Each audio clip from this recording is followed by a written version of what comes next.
భారతీయ ఆధ్యాత్మిక చరిత్రలో యంత్ర తంత్రాలు ఒక ముఖ్య భాగం. వీటిలో శ్రీచక్రం విశిష్టత అమూల్యం, అపారం. మనవాళ్లు పవిత్రంగా భావించే ఈ చక్రం ఒకనాడు అమెరికా ప్రజలను ఆశ్చర్యంలో ముంచెత్తింది. కారణం, ఆ దేశంలోని ఓ ఎడారిలో ఎండిపోయిన సరస్సులో సుమారు 22 కిలోమీటర్ల వైశాల్యంలో అతిపెద్ద శ్రీచక్రం ప్రత్యక్షం కావటమే. అసలు ఈ ప్రాంతంలో శ్రీచక్రం ఎలా ఏర్పడిందనేది ఇప్పటికీ మిస్టరీనే. దీని గుట్టు కనిపెట్టలేక అమెరికా పరిశోధకులు సైతం చేతులెత్తేశారు. శ్రీచక్రాన్ని కాగితంపై గీయాలంటేనే ఎంతో కష్టం. అలాంటిది భూమిపై ఎలాంటి తప్పులు వంకర్లు లేకుండా అమెరికా ఎడారి శ్రీచక్రం ప్రపంచాన్ని వణికిస్తోంది. ఇది దేనికి సంకేతమో, ప్రపంచానికి ఎలాంటి గతి పట్టబోతోందో తెలియక జనం వణికిపోయారు. శ్రీచక్రం ఖచ్చితంగా గీయాలంటే ఎంతో టెక్నాలజీ, అత్యాధునిక పరికరాలు అవసరం. ఇది గీసిన సమయంలో డ్రోన్స్ కూడా అందుబాటులో లేవు. మరి శ్రీచక్రం అక్కడెలా ప్రత్యక్షమైంది? దీన్నెలా కనుగొన్నారు? దీనిపై అమెరికా వైమానిక అధికారులు ఏం చెప్పారు? చివరికి ఏం తేల్చారు? దీన్ని మానవులే గీశారా లేదా గ్రహాంతరవాసులా? హిందూ ధర్మానికి చెందిన శ్రీచక్రాన్ని ఎందుకు గీయడానికి మొగ్గు చూపారు? అమెరికా అరాచకాన్ని అణచివేయడానికి చేసిన తాంత్రిక ప్రయోగమా ఇది? అదే ఒక మిస్టరీ.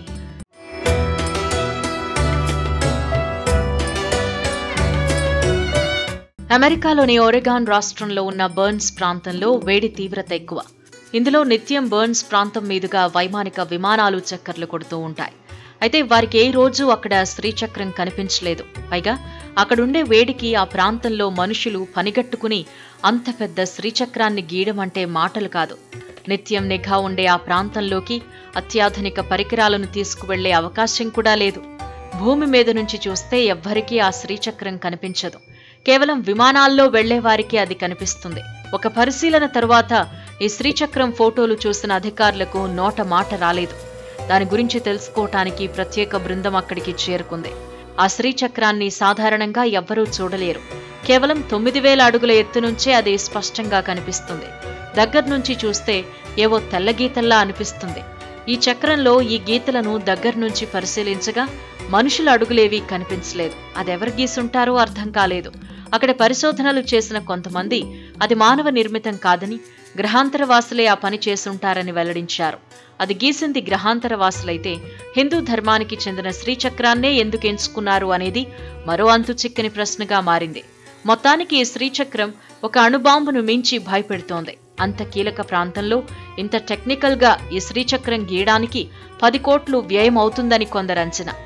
ఒరెగాన్ యూనివర్సిటీకి చెందిన ప్రొఫెసర్ డాక్టర్ జేమ్స్ డెడ్రూఫ్ రాసిన రీసెర్చ్ పేపర్లో శ్రీచక్రం గురించి, శ్రీచక్ర తయారీకి మానవాతీత శక్తులు శ్రమించాయని అంటున్నారు. త్రిమూర్తులకు, దేవతలకు వారి వారి విధి నిర్వహణకు కావలసిన శక్తులను ఆ జగన్మాత లేదా పరాశక్తి అందిస్తోందనే విశ్వాసం ఉంది. శ్రీచక్రాన్ని శివశక్తుల సంయోగంగా భావిస్తారు. ఈ చక్రం మధ్యలో ఉండే బిందువు నుంచి సమస్త లోకాలు, భూతాలు పుట్టాయని అంటారు. శ్రీచక్రాన్ని శ్రీచక్ర రాజం అంటారు. శ్రీచక్రాన్ని 9 విభాగాలుగా పూజిస్తారు.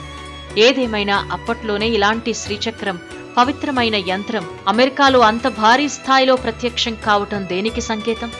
అది కాలచక్ర మహిమ లేక భవిష్యత్ హెచ్చరిక తెలియక జనం అల్లాడుతున్నారు.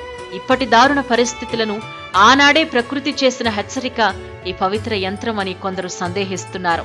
ఈ యంత్రం అణుబాంబు కన్నా తీవ్రమైన తాంత్రిక శక్తి భరితం కావడమే దీనికి సంకేతం.